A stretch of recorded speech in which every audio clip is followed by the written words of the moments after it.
changer toujours un peu autour de la partie CPE et plutôt comment construire la logique de data. Je vais afficher un visuel. Je peux partager mon écran là, ouais. Oui. Est-ce qu'on enregistre ou pas? C'est lancé l'enregistrement. Ok, nickel. Enfin, je. Pas de gros mots aujourd'hui.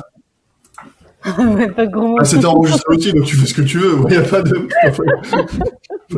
Ok. Apparemment, pas de caméra non plus, mais ça, les gens n'aiment pas mettre sur caméra. Donc. Ok. Alors déjà, je vais poser une question. Est-ce que tout le monde a vu sur Workplace un élément que j'ai mis au de la data? On t'a pas très bien entendu. À la fin de ta phrase a été coupée. Ouais. Ouais, je disais, je promets une question. Est-ce que tout le monde a vu sur Workplace, dans un post que j'ai fait au niveau des CPE, un visuel qui parle de la pyramide de la data? Non, moi je l'ai appris ce matin. Ok, non, tu l'as appris avant, mais tu l'as pas regardé, c'est autre chose. Oui, je l'ai. Voilà. Oui. Ok. Et les autres? Pareil, j'ai eu passé, mais j'ai pas regardé. Pareil. Ok, d'accord. Et les autres?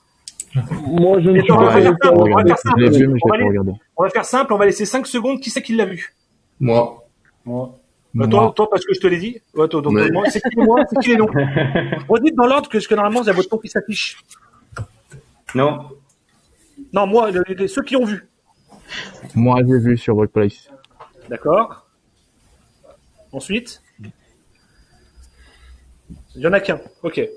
Bon, déjà, premièrement, je vous invite à vous abonner un peu plus sur Workplace et à voir un petit peu les contenus qu'on peut mettre. Si vous voulez pas être sur tous les groupes, j'irai pas de souci, mais au moins un, s'il vous plaît, celui qu'on a créé la semaine dernière et qui tourne autour de Closer 3E et d'intelligence collective. Ok. Et ça, pour moi, notamment pour les petits jeunes, c'est une obligation. Je vous demande pas votre avis, vous le faites, vous le regardez, vous le lisez. Et si vous avez des questions, des incompréhensions, vous posez des questions. Ok? Est-ce que j'ai un oui global? Oui. Voilà. Ok. Donc ça c'est le premier point. Ensuite, donc on va parler de la pyramide de la data. Je l'ai un peu décrite pour expliquer un peu à tout le monde et à faire vivre à tout le monde comment pouvoir disposer à date, donc c'est-à-dire à la fin du projet, du fameux pourcentage de gain d'un CPE. Et quelles sont les conditions pour pouvoir l'obtenir. Et pour pouvoir atteindre le haut de la pyramide, qui est réussir à avoir un pourcentage de gain, bon, il y a un chemin qui est à construire, de la data qui est à collecter. Et une fois qu'on a cette data, qui est propre, qui est en quantité suffisante, à partir de là, tu pourras calculer ton pourcentage de gain CPE. Donc ça, c'est le point important. Donc la chronologie, en fait, elle va un peu en ligne de compte avec les plans d'action qu'on va retrouver dans les CPE, dans les 5 plans d'action que vous êtes en train d'animer pas à pas. La première brique, qui est le socle, et qui va faire partie d'un atelier de travail ce matin, c'est la collecte des données du site client avec son historique. Donc en résumé, c'est d'aller collecter la consommation générale du site sur l'ensemble de ses énergies et d'avoir un historique de 1 an, 2 ans, 3 ans avant la date de signature du CPE. Et ensuite d'avoir une collecte mensuelle du début du CPE jusque pendant tout le long de son suivi. Donc ça, c'est vraiment les actions que vous êtes en train de mettre en place. Et donc ce matin, on va vous montrer les évolutions qu'il va avoir dans le portail permettant de collecter ces données et surtout de les afficher dans un nouveau format. Donc ça, on va vous l'expliquer avec Jérémy. Une fois qu'on a commencé à collecter les données de consommation du site, vous allez voir que déjà à partir de là, ça vous donne une vision du profil de consommation du client. Ça donne une vision de la saisonnalité ou pas, une vision de comment son site a évolué les dernières années. Et donc après, de pouvoir identifier, même s'il n'y a pas le pourcentage de gain de CPE, de pouvoir se rendre compte si le périmètre il a un impact significatif sur la facture, forcément, on va le retrouver sur la facture du client. Donc, c'est déjà un premier élément pour voir si le site fait des économies ou pas. Est-ce que ce que je viens de dire là est déjà assez clair pour tout le monde ou est-ce qu'il y a des interrogations? C'est clair. C'est clair. Oui, Ok. c'est clair. Bon. Donc, ça, c'est le premier socle. Donc, et on va en parler après parce qu'à partir de maintenant, il y a vraiment un visuel sympa qui va pouvoir s'afficher et sans avoir besoin d'aller dans la data vise. Donc, c'est des tableaux qui vont se créer, on va dire, allez, on va dire automatiquement. Une fois qu'on a commencé à collecter ces données, en fonction des sites, on va avoir de la collecte de données d'énergie. Donc là, c'est la répartition des consommations par usage. Donc ça, on est déjà à un niveau supérieur. Et là, en résumé, c'est la collecte de consommation électrique ou de consommation de gaz, mais en sous-comptage. En résumé, vous allez retrouver une consommation globale de site. Ensuite, vous allez retrouver des sous-comptages par énergie. Et l'écart qu'il y aura entre votre sous-comptage et la facture sera ce qu'on appelle un non mesuré. Et ça permettra donc d'identifier quelle est la part mesurée sur site et potentiellement d'identifier la part d'énergie de votre périmètre CPE. Pareil, c'est un élément important parce que ça permet de mettre en avant des volumes d'énergie et donc de pouvoir identifier potentiellement sur quel montant en euros on va devoir s'engager pour le CPE. Pour rappel, un CPE, c'est un pourcentage de gain.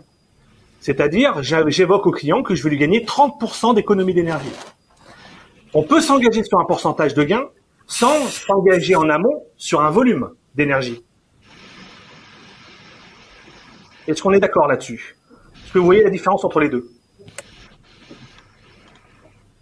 Vous pouvez répéter? J'ai pas très compris. Pas beaucoup compris. Ouais, en phase de CPE, tu t'engages sur un pourcentage de gain. Donc tu vas dire, bah tiens, par rapport à ton installation, avec la nouvelle que je te propose, tu vas faire 30% d'économie. D'accord. Mais vu que tu n'as pas souvent le volume d'énergie réel, tu n'es pas capable de dire avec exactitude ton 30% d'économie d'énergie, quel est le nombre de kilowattheures d'économiser, et donc tu connais pas ton gain en euros. D'accord. C'est deux choses différentes. Tu peux t'engager sur un pourcentage. Pour t'engager sur le coût sur facture, c'est un peu différent. Il faut un peu plus de data. Parce qu'il faut un volume d'énergie.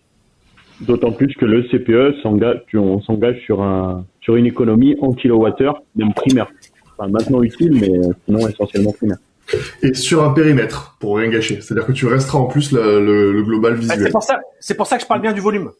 Ouais. Je parle bien du volume. Donc le volume égale quelque part ton périmètre et son temps de fonctionnement. Donc, voilà. Est-ce que ça vous aviez... Je sais pas qui c'est qui mange là, mais est-ce que vous aviez cette vision de cette différence entre l'engagement sur un pourcentage versus l'engagement sur une économie en kilowattheure? Est-ce que vous distinguiez ces deux éléments-là différents? J'ai une question là. Vous m'entendez? Oui. Ouais. C'est le pourcentage, il reste constant tous les mois, mais la valeur en euros, elle peut varier en fonction de la production du site, quoi. Du coup, on peut s'engager sur un pourcentage, mais dire sur un montant par mois, c'est pas possible, quoi. Alors, ok. Pour l'instant, on n'a pas évoqué quelque chose en mois, que ça soit en pourcentage ou en euros. On a parlé en année. D'accord, ok. D'accord. Ensuite, même ton pourcentage de gain, non, c'est faux. Ton pourcentage de gain, potentiellement, il va être différent chaque mois. Ok. Ouais. D'accord. Et d'ailleurs, pour preuve, le premier CPE qu'on avait fait, ou même les premiers logiques de CPE qu'on avait fait, d'ailleurs, c'était avec Raphaël au départ et après avec Benoît, on créait une cinétique de pourcentage de gain différent chaque mois. Et on essayait de faire en sorte que le pourcentage de gain chaque mois qui était différent amène en moyenne le pourcentage de gain sur lequel on s'était engagé. Et on partait dans le principe où l'été, on allait faire moins de gains. Par contre, l'hiver, on allait en faire plus. Donc, on avait bien une cinétique. Et concrètement, vous allez le constater, ça, sur les CPE. Il y aura toujours une cinétique. Tu peux pas être constant sur ton pourcentage de gain. C'est quasiment pas possible. Par contre, le CPE, c'est un engagement annuel. OK? Donc, on n'a pas besoin d'avoir une vision mois. Pour autant, c'est sûr que si au mois de janvier, tu es tout juste à faire ton gain, tu peux commencer à te faire du souci sur le mois de juin ou le mois de juillet, quoi. Donc, il faut faire attention, quoi. Tu peux avoir des mois trompeurs qui pensent que tu es bon et finalement tu ne seras pas bon. D'où l'importance d'avoir un suivi mensuel pour pouvoir identifier des dérives et mettre des actions proactives. Okay. Donc oui, le gain sur facture sera différent chaque mois, le pourcentage de gain également, mais quoi qu'il arrive, à l'entrée du projet, si t'as pas le volume d'énergie de ton périmètre de travaux, tu n'es pas capable de t'engager sur un montant d'un gain sur facture. Ce n'est pas possible. Donc, ce qui te permet d'approcher un gain, c'est d'avoir la vision de la consommation globale du site, point 1. Donc ça, c'est la première brique. De cette consommation globale de site, c'est d'essayer d'identifier quel peut être le pourcentage du poste froid, ou en tout cas de ton pourcentage de gain. Donc tu fais une première approche, qui est le poids de ton périmètre sur ton consommation globale de site. Et à partir de là, tu commences à avoir de l'énergie et donc de pouvoir estimer un calcul de gain.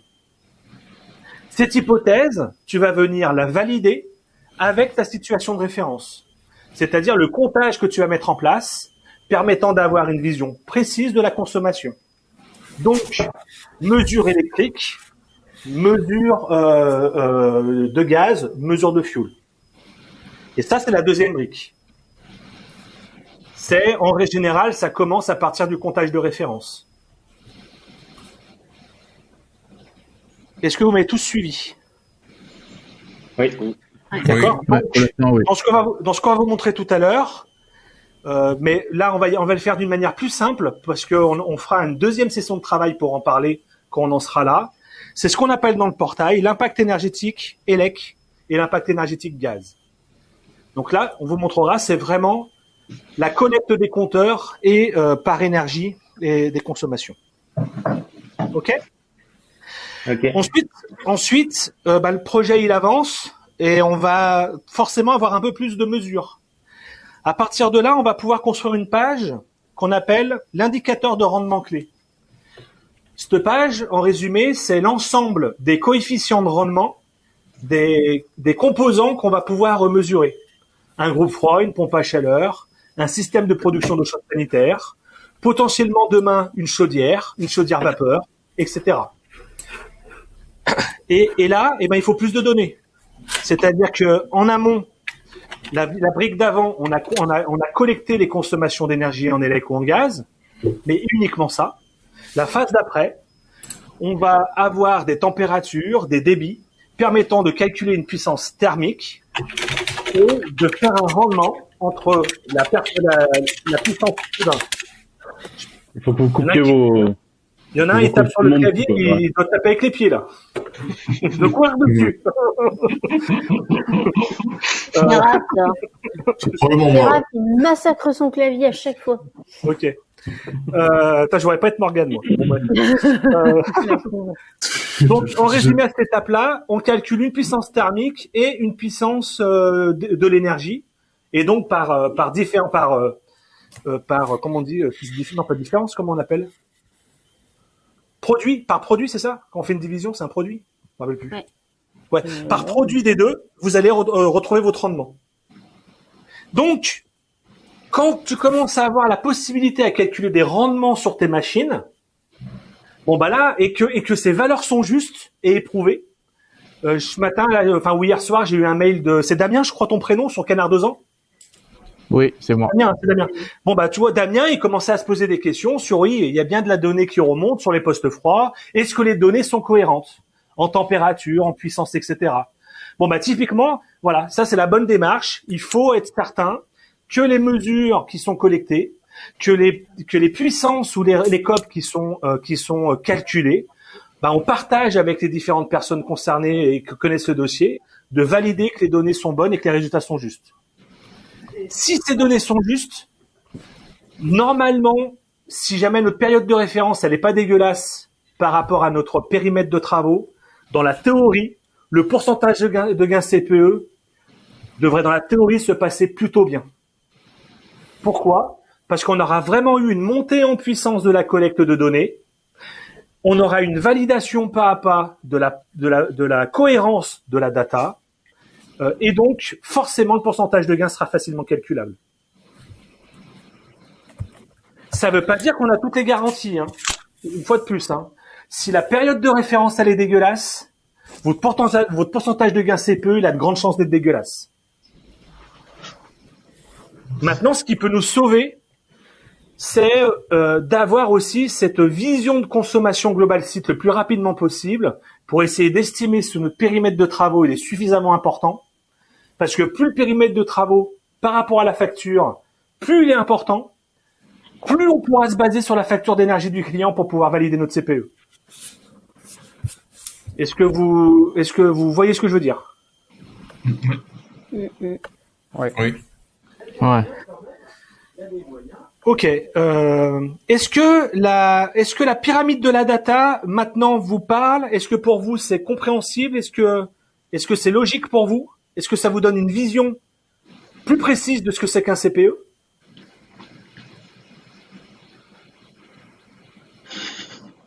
Moi, j'ai une question sur, par exemple, le mail que je vous ai envoyé hier, elle correspond à quelle étape quelle étape elle correspond-il sur la vérification? Ouais, alors t'es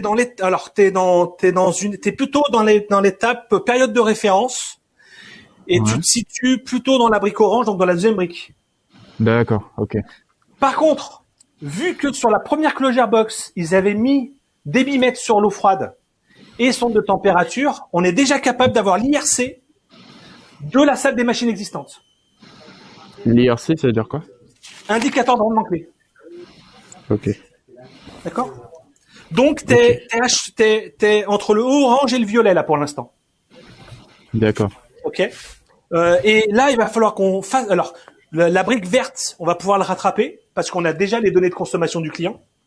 Maintenant, il faudra qu'on se mette toujours à jour là-dessus, c'est-à-dire que chaque mois, à partir de maintenant, il faut qu'on collecte les données du client pour pouvoir venir alimenter le portail et avoir la bonne vision. Ok. Et notamment, là, tu as bien saisi, donc il y a la grippe aviaire, donc l'activité va être ralentie. Et ben, on va se rendre compte précisément l'impact qu'a le DJU et la production du client sur sa consommation. Donc même pour le CPE, c'est intéressant. C'est-à-dire qu'on aurait pu faire, c'est-à-dire que là, cette année, on va dire 2021, il est en crise grippe aviaire, mais on va dire que peut-être l'année prochaine, tout va mieux et on peut faire une différence entre l'année -1 et l'année en cours pour voir. Tout à fait. Mais n'oublions pas un point hyper important. Oui, mais notre engagement est sur un pourcentage de gain. Il n'est pas sur un garantie de gain sur facture. Ça veut dire quoi? Ça veut dire quoi? Ça veut dire que si l'activité du client baisse fortement, du moment que malgré tout, on arrive à faire notre économie d'énergie en pourcentage, on est bon. D'accord. Tu peux très bien quand même faire tes 50% d'économie d'énergie. Ouais, mais vu qu'avec... Oui, terminé. Oui, vas-y. Non, mais je les appelais, du coup, vous étiez en train de parler. Non, je disais que c'est pas parce que ta consommation globale baisse que tu peux pas atteindre tes 50% d'engagement. Ah, d'accord. Tu vas avoir un gain sur facture plus faible, mais potentiellement en pourcentage, tu peux quand même l'atteindre.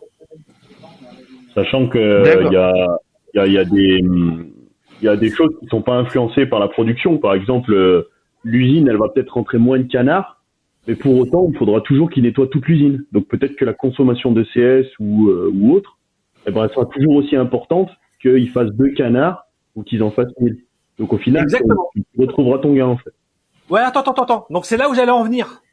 Parce qu'à l'inverse, c'est là où potentiellement on n'atteindra pas notre performance. Pourquoi? Parce que si par contre le froid est très sujet à la production du client, donc tes groupes froids tournent moins, donc tu as moins de récup de chaleur, donc tu peux moins alimenter ta pompe à chaleur.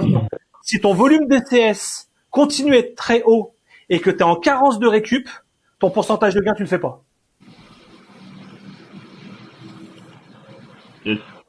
Donc ça veut dire que une baisse d'activité de client ne veut pas dire systématiquement que tu vas pas atteindre ta performance en pourcentage.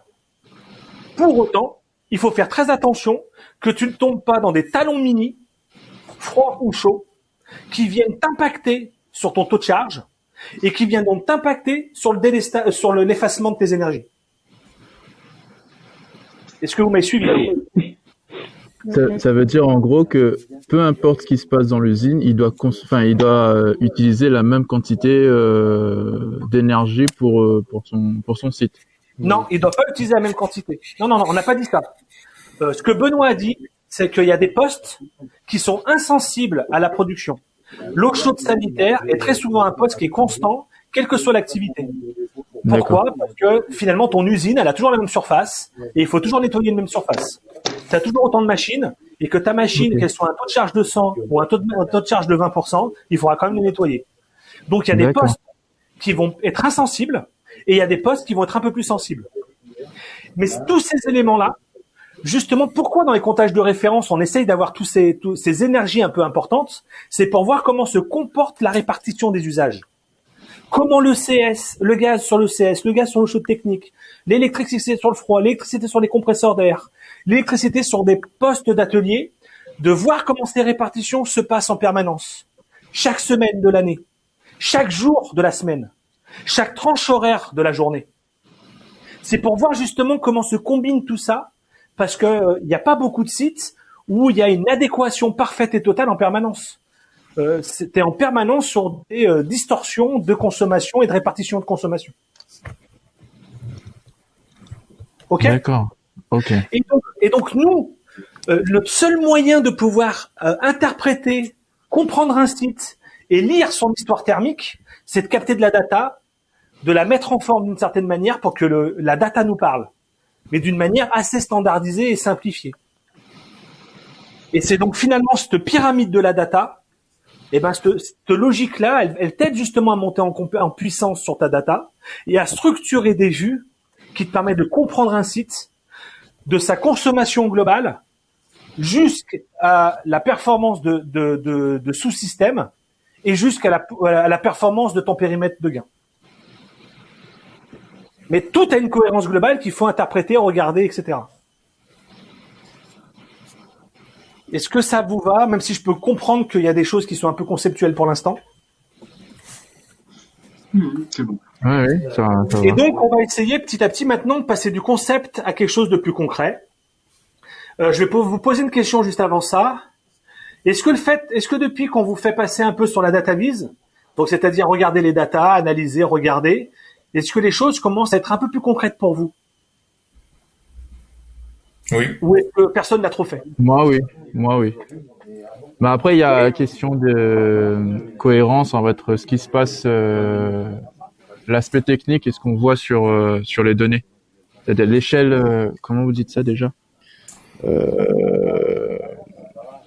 Par exemple, sur une pompe, il y a une valeur, elle consomme, on va dire 10 kW et c'est en cohérence avec le tableau qu'on extrait, quoi, qu'on analyse. Ouais, alors, une notion d'échelle, voilà. Ouais, alors ta question est très intéressante. Comment est-ce que tu arrives à voir que la puissance de ta pompe est cohérente ou pas? Comment tu le fais toi aujourd'hui? Pour moi, moi, je compte plutôt le faire, c'est que en théorie, il faut regarder, faut avoir un minimum de notions en pompe, donc regarder des anciennes installations, le nombre, la capacité de pompe qui reviennent à telle puissance, et se dire que est-ce que en regardant la data vise et en recalculant sur papier, est-ce que c'est correspondant ou pas? Ok. Sur une journée ou une date en théorie. Ok. Alors je vais te faire gagner du temps. Ouais. Je vais te faire gagner du temps. T'as deux moyens hyper simples pour pouvoir regarder si c'est cohérent. Et je vais pas forcément te permettre de valider si c'est performant. C'est deux choses différentes. Mais d'être capable d'aller valider la performance de chaque composant, comme tu l'as expliqué, c'est de l'analyse, du temps, du calcul, et on n'a pas le temps de faire tout ça. Ça, il faudra qu'on le fasse à des moments précis, spécifiques, ponctuels. C'est qu'on a vraiment besoin, quoi. Exactement. D'accord. Donc maintenant, comment voir que c'est cohérent? Ce qu'il faut essayer d'analyser quand tu as du sous-comptage, quand tu as la chance d'avoir du sous-comptage, c'est de regarder comment se comporte ta consommation d'énergie de pompage par rapport à ta consommation d'énergie pour produire ton froid. En résumé, tu regardes comment consomment tes compresseurs, comment il évolue, comment il change, comment il fluctue, et tu essaies de regarder si tes pompes elles suivent à peu près un même chemin. Ou si au contraire, ton énergie de pompage il est constant, toujours 10 kWh, même si ton groupe il fluctue de 30 kWh à 200 kWh. D'accord. Ok, donc si déjà tu sens que ton énergie de pompage, il s'adapte pas automatiquement ou le plus facilement possible à ton énergie de froid, c'est que déjà il y a quelque chose qui peut être optimisé. C'est que tes pompes, elles sont soit mal régulées, soit pas régulées du tout. D'accord. Donc, t'es pas en train de dire que tes pompes sont performantes, t'es en train de voir que les mises en mouvement d'énergie ne sont pas cohérentes et qu'il y a potentiellement quelque chose à faire. Pourquoi aujourd'hui sur les installations, on met beaucoup d'automatisme et de plus en plus de variations de vitesse? C'est justement pour faire en sorte que ton énergie de pompage puisse s'adapter à ton besoin. Vous Ok. pouvez répéter? J'ai pas compris la dernière phrase. À aujourd'hui, pourquoi on met de la variation de vitesse sur les pompes et on met de l'automatisme dans tous les sens? C'est pour Oui. se donner le maximum de chances de pouvoir adapter l'énergie de pompage à l'énergie de compression. D'accord. Ok. Donc ça, c'est le premier élément simple, c'est d'essayer de regarder le comportement de tes pompes par rapport à ton compresseur. Élément simple, quand tu as sous comptage. Deuxième élément, toujours quand tu as sous comptage et que tu as la possibilité d'avoir un calcul d'énergie frigorifique, c'est de faire un ratio, et là après il faut apprendre et avoir un ressenti des ratios, c'est quelque part de se dire, une pompe pour voir si elle est performante, eh ben, il faut qu'elle ait peut-être en moyenne un ratio de X kilowatts de consommation pour X kilowatts de frigorie transmis. Si on arrive, au même titre qu'aujourd'hui, on fait des COP pour des productions de froid, et je pense que pour chacun, quand on va dire qu'un COP de 3 est un COP moyen, un COP de 4 est un COP qui commence à être très bon, bon bah c'est des valeurs qu'on s'est un peu introduit dans notre esprit et qui nous permettent d'avoir un référentiel de performance. Mais on pourrait avoir la même chose sur les pompes, mais pas sur un rapport COP comme ça, mais c'est un rapport kilowatt d'énergie de pompage par rapport à kilowatt d'énergie transmise. Et si on raisonne, quelle que soit l'installation que tu as, dans la théorie, quelle que soit la puissance de tes composants, on pourrait imaginer que pour 1 kWh de froid transmis, ben quelque part le référentiel de kilowattheure d'électricité consommée devrait être le même. Et donc c'est ça qu'il faut qu'on arrive à construire par rapport. Alors on avait construit des indicateurs de ce type-là il y a quelques années en arrière. Je pense que Benoît et Jérémy s'en rappellent, qu'on n'a pas forcément fait continuer à faire évoluer. Mais pour moi, ces indicateurs-là vont commencer à être intéressants. Donc ça s'appelle un ratio de pompage. Et donc là, tu arrives à voir si ta pompe elle fonctionne correctement. Hyper intéressant, je trouve, Ok. d'effectivement avoir plusieurs notions de ratio de pompe, ratio, je sais pas, de compresseur, suivant la marque, suivant la technologie, etc. Ça pourrait nous aider sur pas que les CPE, en l'occurrence. Ah oui, tout à fait, exactement. Si on avait une sorte de mémo, ça serait bien. Bah, l'idée d'aller consolider une base de connaissances à travers le portail va permettre à un moment donné de réussir à exploiter ça. Oui. Là, c'est un peu trop tôt. Et on va forcément commencer par les indicateurs les plus macro possibles et descendre pas à pas vers du micro, quoi. C'est quoi j'entends quoi macro, micro? Non, on va pas pouvoir tout de suite vous donner des coefficients de rendement par type de machine, parce que là, tu commences à être dans le micro. Par contre, de donner des éléments d'énergie de pompage standard pour toutes les installations d'un COP type par installation, ça sera possible.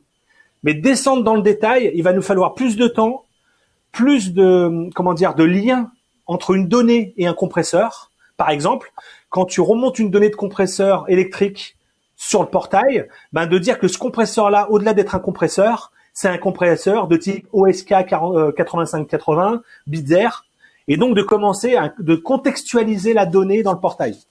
Donc ça, c'est un travail qui est en cours à travers un groupe de travail qui tourne autour du modèle de données du parc machine, d'accord? Mais c'est un travail pour moi qui est en train de commencer et qui va prendre au moins 2 ans pour pouvoir prendre un essor important, parce que c'est un travail qui est colossal. Oui. Après, ouais, je pensais pas à ce niveau de détail parce que là, effectivement, c'est le futur, mais ne serait-ce qu'avoir des notions de se dire, une pompe, globalement, c'est un COP de, je sais pas, 10. Un compresseur, COP de 2, COP de 3. Ouais, tout à fait. Juste les ratios qu'ils utilisent, les chiffreurs CPE. Enfin, les simulateurs, je sais pas comment on dit. Ouais, alors moi, je vais me baser sur du réel. C'est-à-dire qu'on va se baser sur de la data réelle qu'on va réussir à consolider et à construire pas à pas. Mais ça reviendra au même. Et l'idée, c'est de construire une base de connaissances. Donc, on l'aura, il faut juste un peu de temps, quoi. Ok. D'accord? Ok. Est-ce que pour tout le monde, c'est par rapport à toutes ces explications, par rapport à la pyramide de la data, par rapport à cette cohérence de la pyramide de la data pour construire un CPE, par rapport à la cohérence des 5 plans d'action que vous animez et de construction de la data, est-ce que tout vous semble compréhensible, harmonieux et donne du sens? Ouais. On commence à comprendre, ouais. Ouais, ça vous va? Ouais. Donc maintenant, l'idée c'est de continuer. Alors, point important. Donc là, on va commencer à parler, on va faire focus mix énergétique. Donc la saisie de données. Donc autour du micro, là, il y a plusieurs typologies de personnes. Donc notamment, plutôt, on va dire les gens qui sont autour des CPE, qui sont, j'ai bien compris maintenant, donc qui sont appelés des suiveurs a priori, si j'ai bien compris. Les suiveurs, hein, c'est ça votre surnom? Ouais, il y a Padawan, il y a suiveur, il y a plein de noms. On va dire qu'il n'y a pas de consensus. Le haut conseil du nommage est en train de réfléchir. Ouais, les petits, les enfants, ils ont tout. D'accord, carrément. Ça, c'est parce que tu deviens de plus en plus vieille. Super, merci, le bon moment là. Elle frappe à la porte et demande à te voir. Non, il faut pas mal le prendre. C'est juste se dire, si vous leur donnez des surnoms, ils peuvent vous en donner. Et ils peuvent très bien t'appeler la vieille. Oh bah oui. Ou maman. Attends, mais Damien nous a dit quoi? Il y a 2 semaines, Damien nous a dit, de toute façon, je vous vois plus que mes parents. À partir de là, on a fait, Peut-être ça peut être maman aussi. Oui, bah, c'est ça qu'ils essayent. Ouais, attends, Damien, toi, tes parents, ils sont en métropole ou ils sont à La Réunion? Non, toute ma famille sur la Réunion.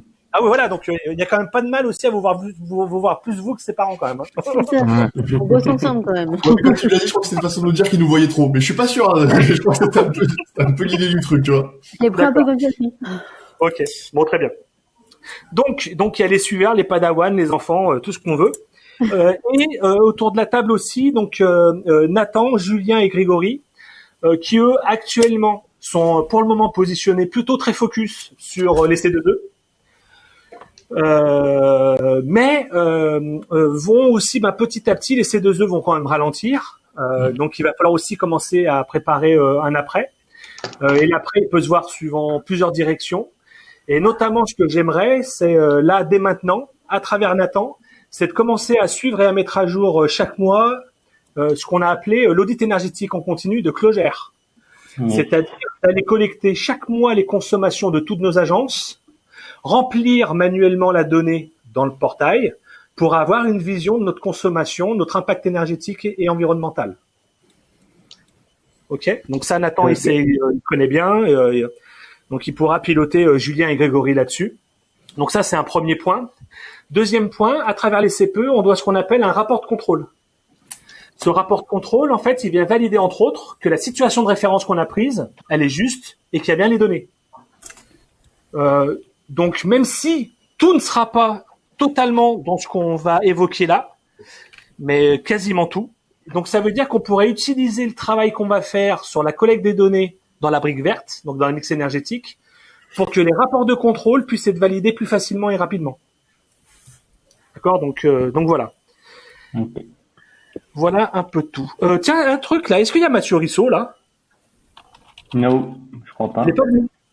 Il est en déplacement aujourd'hui. D'accord. Il t'avait prévu. Ok, d'accord. Bon Raphaël, je te laisserai. On verra. Il m'avait prévenu, je referai un tour avec lui. T'inquiète. Ok, très bien. Ok, très bien. Donc, on passe à mix énergétique. On va faire comment? Je prends la main moi ou Jérémy, tu t'en occupes? C'est comme tu souhaites. Oh, je suis moi là. Tac. Je pense que c'est mieux si tu leur montres toi. Attends, tac, mon terrain. Vous voyez encore mon écran là ou vous voyez plus? Ouais, c'est bon. On voit, ouais. Terrain. Donc là, on va passer dans des nouvelles pages qu'on a commencé à mettre en place. Donc en résumé, on a implémenté un nouvel outil qui permet de mettre en forme de la data.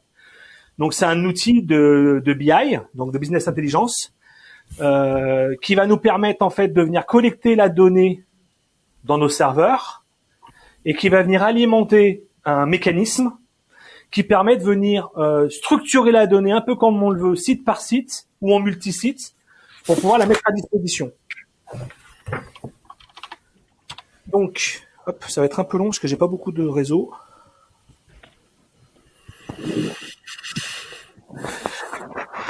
Donc en résumé, on a créé une logique de page standard qui est structurée en 3 items différents. Un premier item qui est impact énergétique que vous voyez sur le menu de gauche. Vous le voyez dans le menu là? Ouais. Donc impact énergétique. Donc là, on va retrouver, comme je disais tout à l'heure, tout ce qui est la notion des saisies de consommation client et les sous-comptages et la facture électrique quand on a un raccordement sur ce qu'on appelle le TIC du compteur Enedis. Donc le TIC pour téléinformation client, TIC. Par contre, c'est relativement long, moi, sur mon truc. On va ensuite avoir la page, comme je disais tout à l'heure, dans la pyramide de données, l'indicateur de rendement clé. Donc des pages structurées pour pouvoir voir les rendements des installations. Et ensuite, la page contrat de performance. Dans cette page contrat de performance, on aura plusieurs onglets. On aura notamment l'onglet CPE. Mais on pourrait aussi retrouver un onglet qui est un contrat de performance sur la maintenance, donc qu'on appelle lui service, etc., etc. Est-ce que le premier niveau d'explication, déjà, est assez clair pour tout le monde? Oui. Ok. Désolé, c'est vraiment long, mais je pense qu'entre la visio, le partage d'écran et mon Wi-Fi, je pense que là, Tu veux que je prenne la main et tu expliques, vu que moi je te boignais? Ouais, on va faire comme ça, parce que là, ça va être invivable. C'est propre. Hein. C'est que ça a été déployé que sur Montera pour l'instant? Non. Non, ça va, on va vous expliquer. Il y a effectivement une montée en puissance par la data qui va avoir lieu et qui va être, je laisserai Jérémy et Benoît, enfin même Alice et Raphaël, mais à mon avis sous 2 mois. Mais par contre, on va mettre en place une page standard, mix énergétique, qui va justement nous permettre d'aller collecter la data manuelle, la saisir pour la voir. Donc il y aura une page qui sera standard et sur tous les sites. Et par contre, pour les données, il faut qu'on migre pas à pas. Ok. Donc là, on est dans la page standard, donc la page mix énergétique. On ouvrira un autre site qui a pas de données pour vous voir quelle gueule ça a quand il n'y a pas de données, même si on est en train de travailler le visuel. Donc déjà, en première approche, en termes de visuel, vous trouvez ça sympa? Ouais, c'est super beau. Franchement. Oui. Là, on change de monde, là. Hein. Là, Ouais. le futur, c'est maintenant, quoi. Donc là, on a une première page. En fait, donc on est dans une logique. En fait, cette page-là, en fait, à chaque fois le haut de page, c'est considéré un peu comme un dashboard.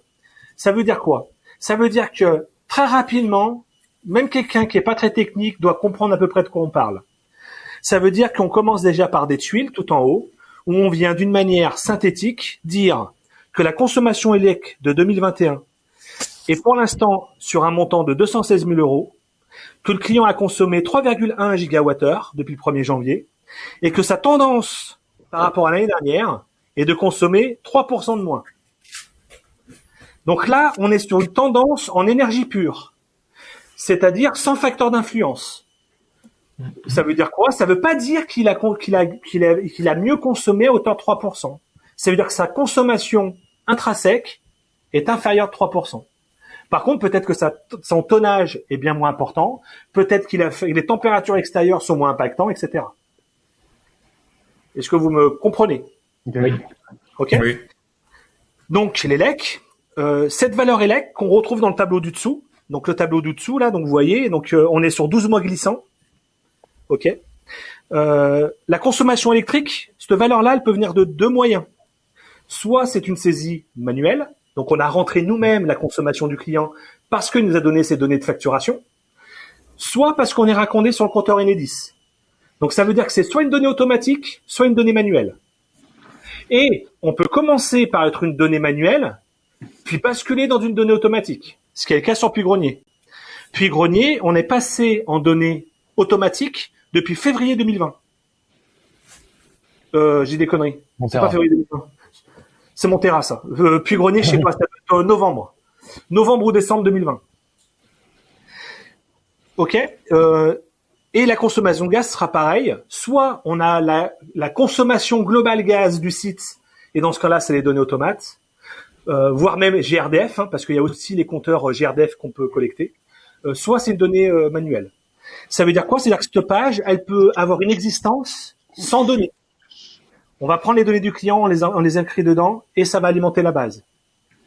Mais si à un moment donné, on arrive à avoir la donnée automatique, ça va prendre le relais et on n'aura plus besoin de saisir les données manuelles du client. Est-ce que c'est clair pour vous tous? Oui. D'accord. Ok. Donc, deuxième onglet.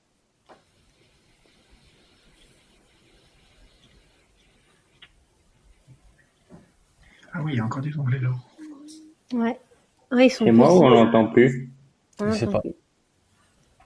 Ouais, il est parti. On n'entend plus, ouais. On a perdu.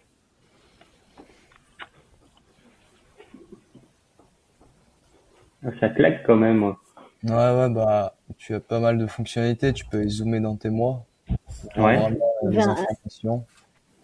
Ah ouais, ah, ok. Ouais, t'as d'autres informations qui vont arriver. Ouais, puis c'est carrément plus clair en fait que ce qu'il y avait avant. Hein. Ouais, carrément, ouais. Ouais, déjà, la suite, on est déjà sur un level au-dessus en termes d'analyse. Allô, désolé, j'ai complètement ça s'est déconnecté tout seul. Tu peux remonter, s'il te plaît? Ouais. Donc je te disais, Jérémy, tu dois avoir un problème sur la valeur gaz parce que ça se calcule pas. Là, elle est pas Tout en haut, saisie. vraiment tout en haut.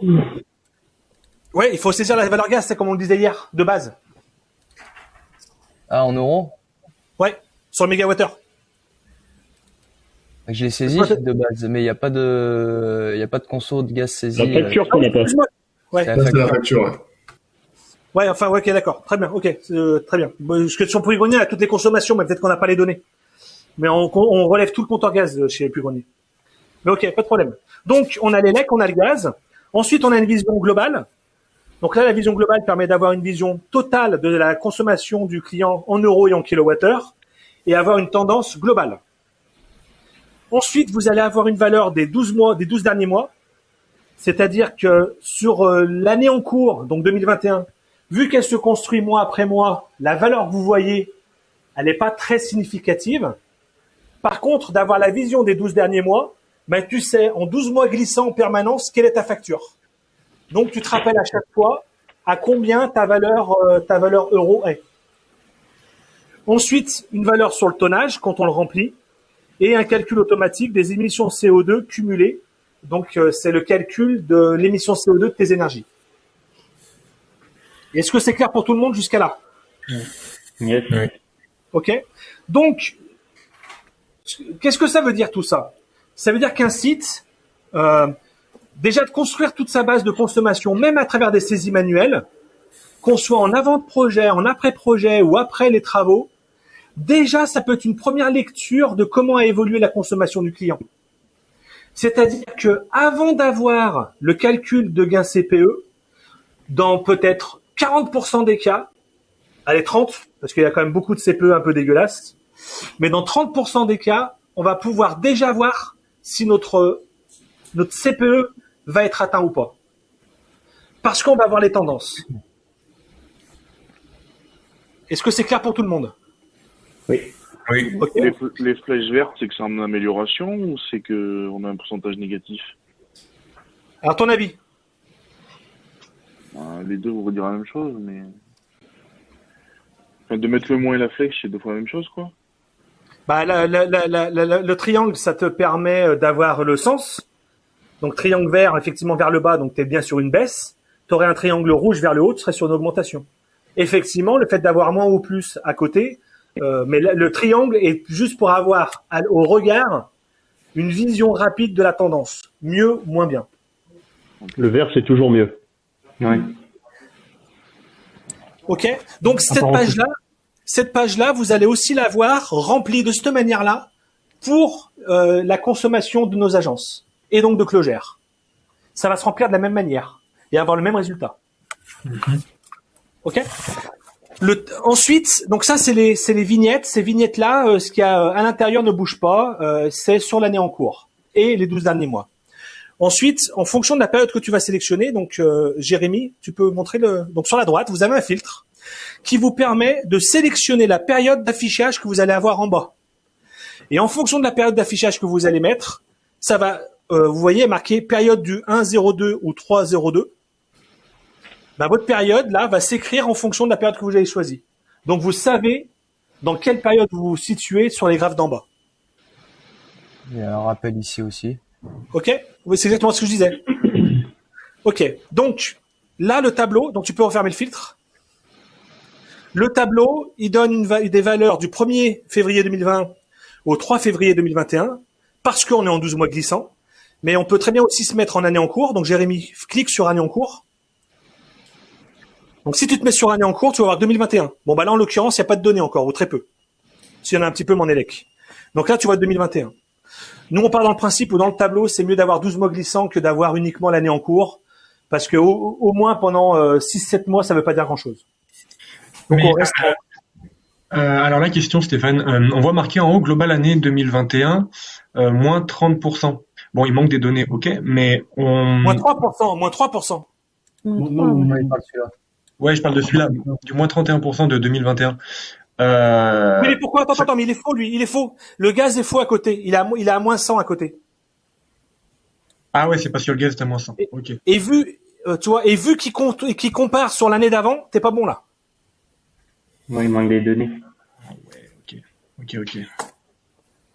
C'est comme tout, en fait, les datas, il faut regarder avec les calculs, hein, il faut toujours faire attention d'avoir une bonne maîtrise de où t'as les datas pour valider si t'es cohérent ou pas. Hein. Ok? Mais là, vu qu'on n'a pas la consommation de gaz, et pareil, le global année 2021, je sais pas si ta question était là, mais si là on est aujourd'hui, on est le 4, imagine t'as toutes les datas propres, hein. T'es le 4 février, ton comparatif, il est du 1er janvier 2021 au 4 janvier 2021 versus 1er janvier 2020 jusqu'au 4 février 2020. C'est-à-dire que t'es vraiment sur un comparatif de l'année N-1 à la même période. D'accord. Et chaque jour qui passe, ta période s'agrandit et ton comparatif s'agrandit sur la même période de l'année d'avant. Sous-entendu, pour que ça marche, il faut que tu aies au moins l'historique complet de l'année d'avant. Ouais. On est d'accord? On est d'accord, ouais. Mais vous allez voir qu'avec les données qu'on va réussir à avoir sur les clients, on aura toutes ces infos-là sans aucun problème. Parce que tous les clients ont à minima ces factures de gaz et ces factures d'élect. C'est une évidence. Et quoi qu'il arrive, on en a besoin. Si on l'a pas, notre rapport de contrôle n'est pas bon, quoi qu'il arrive. Donc, c'est-à-dire que tous les CPE à partir du 1er juillet ne sont pas bons si on n'a pas ces données-là. Faut juste l'avoir en tête. Ok. Donc, le tableau, en fonction des feeds, vous allez pouvoir le jouer. Et là, en fait, vous voyez, donc, on est février, mars, etc. Et ben, on peut venir cliquer dans le mois. Alors là, on n'aura peut-être pas grand-chose. Si. Donc là, vous voyez, vu qu'on a de la donnée au jour, quand tu cliques dans le mois, ton tableau, vous avez vu, d'une manière assez rapide, vient te redécortiquer toute ta consommation. Ok? Donc vous avez aussi une capacité d'analyse. Dans la théorie, normalement, ça devrait suivre le tableau d'en dessous. Il devrait aussi être en... Je viens de le voir, ça. Je regarderai. Donc le tableau, normalement, il devrait aussi se mettre en jour dessous. Ça veut dire que ton tableau est en jour, ton graphe est en jour. Voilà. Donc là, vous voyez, c'est assez simple d'avoir une vision de ce qui se passe. Vous voyez les écarts entre chaque jour. Ok? Oui. Et en fonction des données qu'on a, on peut aller jusqu'à l'heure sur un jour. Vas-y, clique sur un jour, Jérémy, pour voir ce qu'on a là sur celui-là. Non, donc il y a pas. Non, il y a pas là. T'as pas. Mais en fait, voilà, quand on a la possibilité d'avoir des données plus bas que la journée, on peut descendre jusqu'à l'heure et on pourra pas aller plus bas. Ça veut dire que si jamais on remplit bien tout ça et qu'on a bien les bonnes données, potentiellement, on pourra aller de moins en moins vers la data vise, sauf pour valider des données, donc c'est-à-dire d'avoir des données en temps réel pour valider que la donnée est juste. Le seul moyen de valider qu'une donnée est juste, c'est le temps réel. Mais par contre, tout ce qui est widget dans la data vise, ben, finalement, ça se ferait tout seul dans les tableaux. Donc, un gain de temps assez important. Là, t'es quoi, là? T'es sur quoi, là, Jérémy? Non, là, ça faisait tous les jours de l'année. Ah oui, d'accord, ok. D'accord. Donc, cette première page, vous avez vu, donc là, assez simple, consommation répartie mensuelle, pareil pour les graphes, et un histogramme à côté qui dit la répartition entre l'élec et le gaz. Ok? Donc ça, c'est la fonction dashboard. Ensuite, tu as un petit bouton qui est masquer le détail, ou l'afficher. Donc, afficher le détail. Tac. Et là, tu viens afficher d'autres graphes. Donc, si on continue, tu vas retrouver un graphe qui est comment se construit en cumul sur l'année ta consommation globale d'énergie et ton coût global d'énergie. Donc là, en fait, donc tu as un graphe, là, donc là, tu es en euros. C'est ça. D'accord? Donc, par rapport au tonnage, et ensuite, tu peux passer en kilowattheure. Donc là, pareil, tu vois comment se construit sur l'année, sur les 12 derniers mois, c'est construit ta consommation globale. Donc là, on voit qu'il y a un peu un plateau, on voit qu'entre juillet et août, soit il y a eu un problème, soit, mais on voit que la consommation, elle n'a pas continué à progresser, ou qu'il y a eu un arrêt de la collecte de consommation de gaz. C'est l'arrêt de la collecte. Vu qu'on cumule toutes les valeurs. Ok? Et pareil, tu retrouves la répartition. Ça, tous ces graphes-là sont standards, hein. C'est-à-dire que du moment que vous alimentez, ça remplira tout ça, hein. Pourquoi il n'a pas de titre, celui-là? Pas normal. Ouais. Ouais, il y a qu'un kilowatt où il a pas le titre. Ah, en euros aussi, regarde. Ah non, répartition cumulée. Non, il est à Effectivement, gauche, en fait, ouais. Ouais. Parce qu'en fait, on a changé, il y a des graphes qu'on a changé presque au dernier moment et on n'a pas dû faire gaffe qu'il manquait des choses. Ouais. Je le Ça, note. on va le corriger petit à petit. Ensuite, on descend. Donc, on va retrouver un autre graphe là. Donc, si on commence à gauche, d'accord. Donc, vous avez un graphe qui s'appelle classement coût mensuel. En résumé, sur tes 12 derniers mois, tu viens classer par ordre les mois qui ont coûté le plus cher jusqu'au moins cher. Donc là, ce qui est intéressant, c'est que ça permet d'avoir une vision de chaque mois quel a été le plus cher ou moins cher, avec une vision de la répartition élect-gaz. Ok, donc ça, c'est assez intéressant. Ensuite, à côté, tu retrouves un classement tonnage. Donc ça, bien sûr, pour pouvoir avoir ce classement, il faut remplir le tonnage du client. Mais pareil, tu vas pouvoir te rendre compte quel est le classement du tonnage chaque mois. Et puis, tu vas pouvoir commencer déjà à regarder si tes classements, ils ont une cohérence. C'est-à-dire, est-ce que le mois qui a consommé le plus, c'est le mois qui a eu le plus de tonnage ou pas? Et de commencer à voir s'il y a des facteurs d'influence ou pas. Ensuite, tu vas avoir la même chose sur tes classements de température extérieure. Tu vas classer du plus chaud au moins chaud. Là, pareil, tu vas regarder à l'œil s'il y a une cohérence dans tes classements. Est-ce que c'est clair pour tout le monde? Oui. Ouais. Ok, on va descendre. Ça va se corser un petit peu là.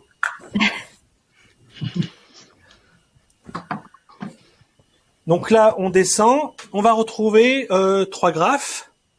Le premier graphe, en fait, alors celui-là, il est simple. C'est en mode radar. C'est un radar qui permet de mettre en adéquation la consommation et le tonnage. Donc, commencer à faire parler des kilowattheures par tonne. Et de regarder comment se comporte chaque mois le kilowattheure par tonne sur le global site, donc élec et gaz confondus, uniquement sur l'élec et uniquement sur le gaz, pour voir un peu quelle est la tendance et le comportement. Donc celui-là, pareil, hein, ça vous donnera pas des indicateurs formels, mais ça vous permettra de voir quelle est la cohérence de consommation par rapport au tonnage du client et d'avoir un visuel sympa. À chaque fois, comme vous l'a montré Jérémy, tu peux décocher une tuile, enfin une vue ou pas. Donc tu peux, voilà. Ok. Ensuite, on va retrouver 2 graphes qui eux vont plutôt être une logique de facteur d'influence. Donc la taille de la bulle, si on prend le premier là, la taille de la bulle, c'est le tonnage client. Plus la bulle est grosse, plus il y a eu du tonnage. Plus elle est petite, moins il y a eu de tonnage. La couleur de la bulle, c'est le mois. Et il y a une cohérence de couleur entre les 4 graphes que vous voyez devant vous. La position de la bulle, c'est le croisement de 2 points. C'est le croisement de la consommation d'énergie sur la période et la température moyenne. Sur le mois et la température moyenne du mois. Ça veut dire quoi? Ça veut dire que là, on voit que la bulle verte claire, c'est la bulle qui a quasiment le plus consommé, mais qui a aussi été sur la période la plus chaude et avec le tonnage le plus gros. Donc, on peut imaginer qu'il y a un rapport d'influence sur l'électricité, en tout cas, parce qu'on est sur l'élec, qui a un facteur d'influence entre la production et le tonnage. Et la température, pardon. Et le tonnage aussi. Qu'est-ce qu'on peut voir à l'inverse? C'est que celle qui a consommé le moins, c'est la bulle orange, qui, elle, est malgré tout avec un tonnage quasiment le plus faible et à la température moyenne la plus basse. Et les 2 petits points au milieu, violet et rouge, qui sont positionnés là, alors là, c'est un trompe-l'œil, c'est qu'il n'y a pas le tonnage d'inscrits, je pense. Si, on les a. Si, il y a, alors pourquoi? C'est la même valeur? Non, c'est pas ça, mais en fait, tac, elles sont, donc ça veut dire que elle. Ah non, pardon, excusez-moi. Ok. Donc, elle a consommé un peu moins, il a fait un peu, non, mais ce qui est surprenant, c'est la consommation électrique. Entre le orange, qui est quand même bien plus, non, c'est le tonnage, pardon. C'est qu'il y a plus de tonnage sur le orange qui consomme moins par rapport aux deux autres là qui ont un tonnage moins important.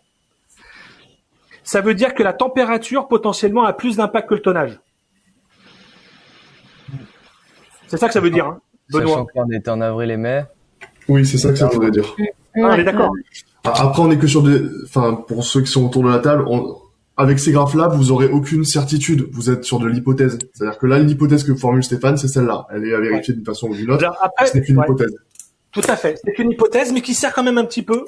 Mais après, je vais être totalement transparent avec vous. Vraiment transparent. C'était vraiment parce que c'était joli et que c'était sympa. Bien, ça fait des couleurs, en plus. Et ça permettait de montrer des types de graphes différents. Si tu veux, on est un peu dans montrer le champ des possibles. Et en mettre plein les yeux. Faut être honnête. Pour autant, on a essayé de faire en sorte que les choses parlent un petit peu.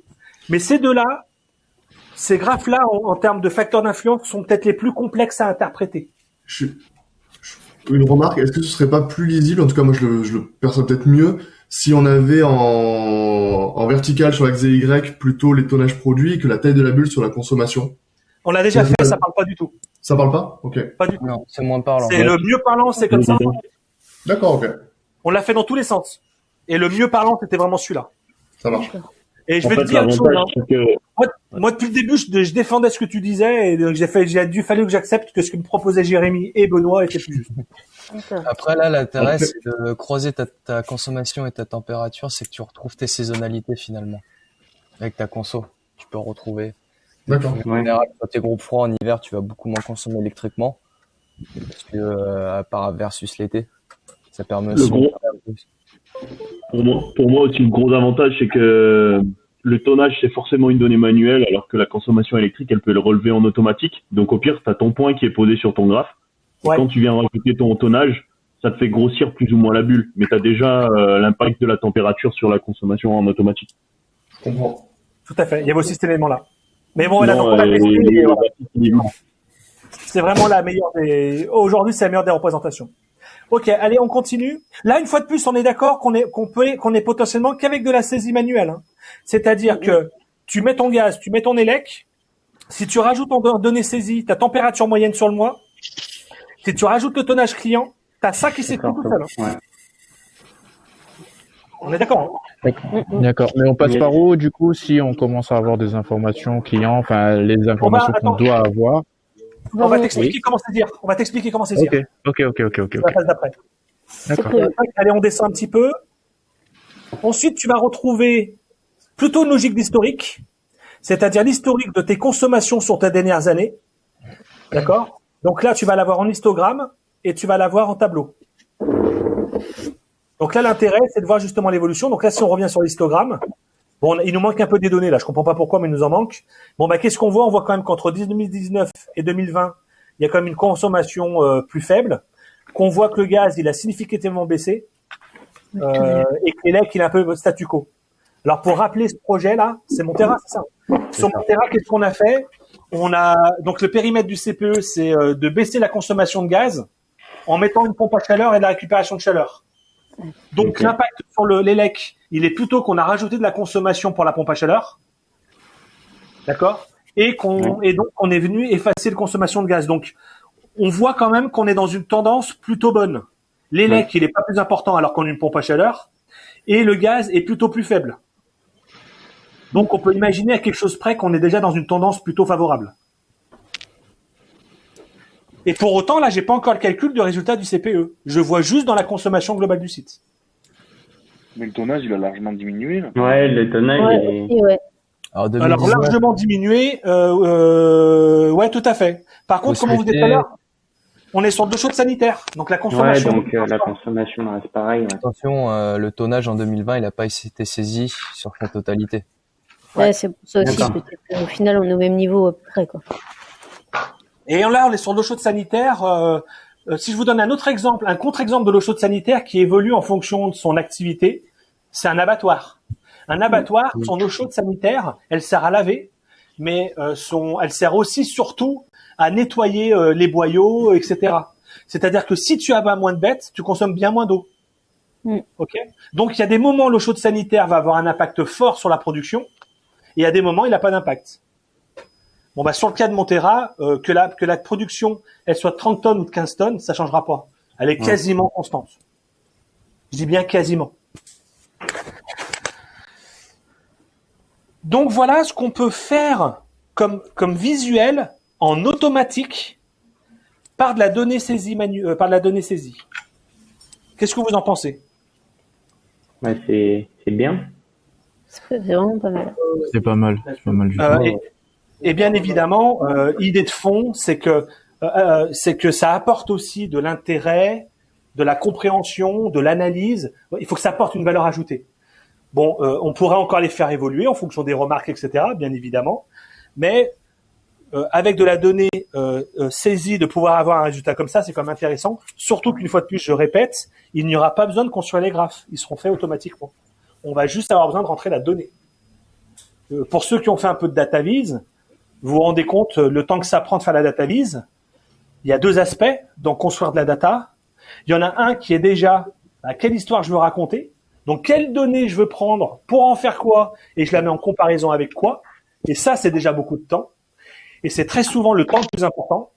Et l'autre point, c'est que c'est quand même assez long d'aller choisir une data, de la mettre, de la paramétrer, etc., etc.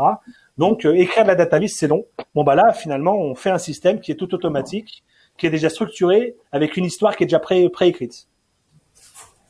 Et l'histoire préécrite ne vient se changer que par le contenu des informations qu'on va mettre dedans. Ok. Donc du coup, ça veut dire que l'ensemble de cette interface-là, c'est jumelé client et notre gain énergétique. Tout à fait. D'accord. Donc ça, c'est la première page. Maintenant, on va juste parcourir vite fait les autres. Et après, on passera à l'explication des saisies, parce qu'il nous reste plus beaucoup de temps. C'est jusqu'à 11h, c'est ça 11h30, je crois. On avait mis 11h, mais on peut décaler une demi-heure, vu qu'on a démarré une demi-heure plus tôt. Ça dépend de vos emplois du temps respectifs. Ok. Bon, et puis après, ça dépend aussi, de l'intérêt qu'il y a avec ce qu'on explique. Mais donc là, on est passé à quoi? Donc là, on est plutôt sur la page ELEC, donc impact énergétique électrique. Donc cette page, elle est liée au sous-comptage. Plus tu as de sous-comptage, plus tu auras une vision de ta répartition. Donc là, on a un tableau. Alors on travaille un petit peu le visuel, mais donc tu vas retrouver ton général usine, tu vas retrouver tes sous-comptages. Donc là, tu as la production de froid, compresseur d'air, pompe à chaleur. Donc tu vois un peu la répartition. Tu vois ce qui est non mesuré en partie basse. Et puis après, quand tu descends, tu vas retrouver tout ça en graphe, automatique aussi. Donc là, en mode R, tu retrouves tes consommations. Donc là, il manque la légende, par contre, Jérémy. Oui. Tac. Donc là, tu vois que le plus gros, c'est le non mesuré. Le non mesuré reste la partie la plus importante. Mais après, tu retrouves consommation froid en violet. On voit que le violet est quand même une grosse partie. Ensuite, on va retrouver à peu près la même chose, c'est-à-dire le classement des mois les plus consommateurs en électrique avec la vision de la répartition par rapport au sous-comptage. Donc, on voit à peu près, donc là, on voit que le juillet, qui est le plus gros consommateur, finalement, c'est à mon avis la part non mesurée qui augmente. Donc, ça veut dire que le reste de l'usine est un impact fort. Alors que la consommation du froid, qui est c'est inversé. Ouais, les couleurs sont pas bonnes là. Il y a pas la bonne couleur. Non, le reste mesuré, on l'a pas là-dessus. On a que les mesures. Ah ouais, il faudrait peut-être changer les couleurs pour pas se faire avoir. C'est les mêmes. C'est les mêmes. Il a raison, c'est les mêmes. C'est moi qui ai dit une connerie. Vert, bleu, c'est les mêmes. Non, c'est les mêmes. En juillet, 637. Non, mais c'est ça. Non, mais c'est moi qui ai induit en erreur. En fait, ce qu'il y a, c'est que t'as du jaune et du jaune moutarde, donc ça trompe l'œil. Ah ouais, c'est vrai. Ah d'accord. Peut-être mettre le classement consommation mensuelle mesurée, tu vois, dans le titre, histoire qu'on ait la vision qu'on a extrait la partie non mesurée, tu vois. Non, mais en fait, mais il manque un truc bien plus simple, ça s'appelle une légende. Ouais. Oui. C'est un truc, mais je vous jure que ça, c'est une légende, c'est génial. Ouais, puis changer jaune moutarde et le jaune qui est juste au-dessus, c'est peut-être un peu proche en couleur pour aller plus éviter en regardant rapidement de se faire avoir, quoi. Ok. Tac. Donc après on voit donc tout s'éclate un petit peu de répartition camembert. Donc là il y a des visuels qu'il faut qu'on travaille parce qu'on n'a pas la main sur tout quand même. Donc il faut qu'on travaille un peu le visuel, mais en résumé tout s'éclate derrière en répartition avec un classement mensuel, un classement par usage. Donc là on voit quels sont les usages les plus consommateurs. Donc là on voit que c'est production de froid et de très loin. Que la PAC elle est faible. Tac descend. Et après, tu vois ta répartition aussi sur les années, sur les différentes années. Et tu verras la montée en puissance pas à pas de ta part mesurée. Donc ça, pareil, cette page, elle se construit toute seule. Par contre, ce qui est important, c'est de savoir chaque comptage qu'on va remonter, quel lien de parent-enfant il y a. C'est-à-dire, je collecte une armoire électrique. Ok. Dans cette armoire électrique, je viens aussi compter un compresseur, des pompes. À cette notion de compresseur et pompe qui est dans l'alimentation électrique de l'armoire globale, il faut la connaître. Si jamais on n'a pas cette notion de parent-enfant, on n'est pas capable de faire le comptage, on va dire le bon structuration de comptage. Est-ce que ce que je viens de dire là vous parle? Oui. Oui. Ok, donc on va retrouver la même chose. Donc à chaque fois la même logique, hein, une logique de dashboard tout en haut, un bouton pour en voir plus, mais on donne la possibilité à des gens non techniques de s'arrêter rien qu'à ça. Ensuite, tu vas retrouver la même chose pour le gaz.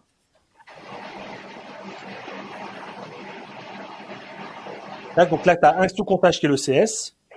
Ensuite, tu vas retrouver une autre page à peu près similaire, mais qui est sur la facture électrique. Donc celle-ci, elle n'est valable que quand on a le compteur Enedis de raccorder, c'est-à-dire qu'on collecte le fournisseur d'énergie, qu'on connaît les heures creuses, les heures pleines, la puissance souscrite et les dépassements. Et là, on a toute une analyse qui se fait pour avoir la vision de la consommation d'énergie, de la répartition en heures creuses, heures pleines, en heures pointes, et d'avoir la vision des dépassements. Donc là, pareil, une vision assez technique et standard, permettant d'accompagner les clients dans leur performance de la facture. Par exemple, de se rendre compte qu'on est souvent en heure pleine, alors qu'on pourrait faire un peu du décalement et en heure creuse. Bon, bah, l'écart de prix entre heure pleine et heure creuse permet de faire des économies en euros. Là, un graphe, voilà, tac. Donc ça, on prendra le temps pas à pas de vous les expliquer concrètement, mais on va gérer une montée en puissance petit à petit. Ensuite, on va retrouver un autre graphe qui est l'indicateur de rendement clé. Donc, t'as l'impact CO2 d'abord, pardon. Oui. Donc l'impact CO2, c'est la vision des émissions qui sont générées par l'élec ou par le gaz avec une analyse. Et t'as aussi pour moi, ouais, il y a aussi, on vient rentrer aussi quand il y a les fuites frigorigènes, donc les fuites et les interventions techniciens. C'est-à-dire qu'on vient compter le nombre de fois qu'il y a eu une intervention et en fait on a calculé des distances moyennes entre le site et le client. Et ça nous donne des émissions CO2 par intervention, donc on mesure ça aussi. Donc l'objectif, c'est de réduire le nombre d'interventions ou de réduire le chiffre d'affaires, parce que si tu augmentes ton chiffre d'affaires et tu as encore autant d'interventions, c'est pas gênant. Dans l'absolu, ça veut dire que tu as fait plus d'activités à valeur ajoutée. Par contre, si ton chiffre d'affaires reste constant, il faudrait qu'on trouve un moyen d'avoir moins d'impact CO2 par nos techniciens, donc d'intervenir moins. Le e-service peut être un moyen. Ok. Mais la charge, tant qu'on n'a pas de fuite, il n'y a pas de... Enfin, on rejette pas de CO2, quoi. Ok, quand il n'y a pas de fuite, effectivement, ce sera zéro quand il n'y a pas de fuite, ouais, tout à fait. Voilà, on voit Genre là, on prend en compte un taux de fuite ou du coup Ah non, tu prends la vraie émission CO2, de la quantité de charge, du type de fluide et de l'émission CO2. Par rapport au BT, en fait, on peut récupérer cette information dans les BT. Ouais, c'est les SERFA, en fait. Oui, les SERFA. SERFA. C'est ce qui a été rechargé, mais on considère que à l'arrêt de l'installation, on va récupérer le fluide, donc il va pas être rejeté. Ok, c'est les fuites là, c'est l'émission directe, les fuites. D'accord, c'est ce qu'on a rechargé après une fuite, du coup, tout ça. C'est ça. C'est ce qu'on dit, oui, c'est la recharge. Bon, c'est énorme, ok. Et c'est parce qu'il y a eu une grosse fuite l'année dernière. Ah, mois de mai, là, 1 kilotonne CO2. Mais en fait, pourquoi on fait ça là? C'est justement pour avoir une vision des émissions CO2 directes ou indirectes, mesurées, quantifiées. et à emmener petit à petit des actions permettant de réduire ces émissions CO2. N'oublions pas qu'on est dans une logique de maîtrise énergétique et environnementale. Notre impact environnemental est important. Donc, on doit avoir ces analyses-là, avoir ces indicateurs pour pouvoir mettre des plans d'action. OK? Ensuite, on va retrouver une autre page. On va la parcourir très rapidement. Indicateurs de rendement clé. Alors, ces pages-là sont pas totalement finies. Mais là, on va retrouver donc des tableaux. Donc, on va rajouter des graphes. Mais en résumé, c'est là où tu retrouves les performances de tes skis, donc avec tes COP, tes puissances, etc. C'est là où tu retrouves la même chose sur tes pompes à chaleur.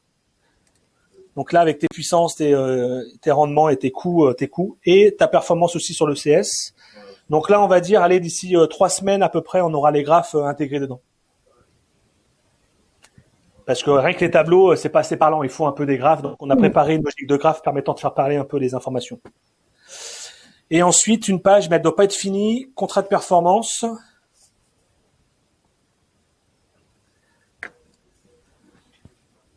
Donc, il n'y a pas de valeur. Éventuellement, tu peux passer la montrer dans l'outil directement. Oui. Parce que c'est comme intéressant. Tu peux aller sur Fessel, là. Tu vas sur Fessel, normalement, ça devrait...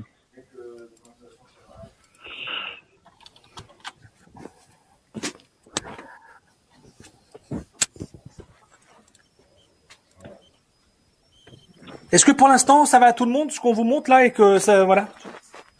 Oui, c'est bon pour le moment. Moi, oui, c'est bon. Oui, c'est bon pour moi. Donc là, il est en train de paramétrer le site pour avoir les pages accessibles, parce que vu qu'on est en train de les basculer pas à pas.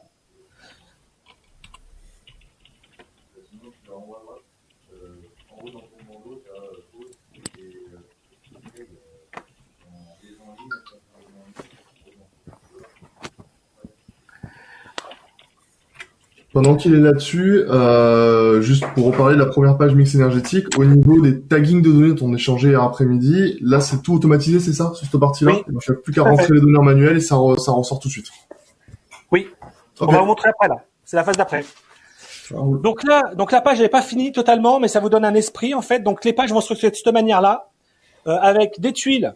Donc dans l'ordre, une tuile qui permet d'indiquer les informations du CPE, c'est-à-dire le pourcentage de gain attendu, la durée, donc de quelle date à quelle date ça va commencer, de quelle année, dans quelle année on est. Donc là, ça donne une vision voilà précise de où on en est. Ensuite, on va parler de performance en cours. Donc quel est le pourcentage en cours de l'année en cours du CPE, indiquer si on est bien ou moins bien par rapport à l'objectif.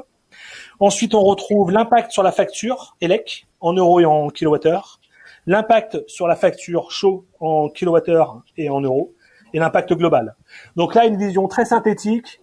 J'en suis au pourcentage de gain. J'en suis potentiellement sur mes gains sur facture. Qu'on peut venir corréler, vu qu'on est sur des calculs potentiels de gains, qu'on peut venir regarder et comparer avec l'existant du client. C'est-à-dire, vous allez peut-être pas forcément retrouver le gain précis dans le gain sur facture réel du client, parce que vu qu'on est sur des gains potentiels, voilà, il n'y a pas toujours une vraie cohérence. Et ça, on vous l'expliquera plus tard parce que c'est un peu plus complexe à comprendre et on le fera au fur et à mesure de la montée en puissance de la pyramide de la data. Ensuite, l'autre graphe qu'on voit, on voit une vision synthétique sur la durée du CPE. Donc, si le CPE dure 10 ans, on aura 10 années de visu sur le graphe cascade. Et on va indiquer le gain en euros qui a été fait chaque année avec le montant total. Donc là, on a vraiment une vision globale du CPE. Et ce graphe, on peut tourner après donc là sur performance en pourcentage. Tac, donc là on voit les pourcentages qui ont été faits chaque année versus l'objectif. Tu peux aller voir les gains en kilowattheure chaque année. Tu peux aller voir la comparaison en euros et la comparaison en pourcent. Donc là en fait c'est une vision mois par mois de chaque année pour voir s'il y a eu des années qui étaient différentes ou pas. Et ça pareil, on vous l'expliquera un peu plus tard. Il faut juste avoir en tête que ces pages vont se structurer pas à pas. C'est ça, vont être standards, vont se structurer en masse sur tous les CPE, mais que la véracité des infos ne pourra venir que sur les infos précédentes, parce que s'il n'y a pas de data avant, il n'y a pas de data pour le CPE. Et après, pareil, on aura un bouton en savoir plus où on aura tout un tas de détails sur les données. Est-ce que ce tour d'horizon de l'ensemble des pages, voilà, qu'est-ce que vous en pensez? Super. Ouais, c'est génial, je trouve. Ok. Bon donc voilà un peu, voilà l'outil un peu qu'on vous met dans les mains pour pouvoir continuer à progresser, à apprendre et dans tout ça à contribuer à la réussite globale des CPE. Donc ce que je vous propose maintenant, on va revenir au point de départ qui est le mix énergétique. Donc et Jérémy va vous expliquer la méthodologie pour remplir les données et ensuite objectif de fond.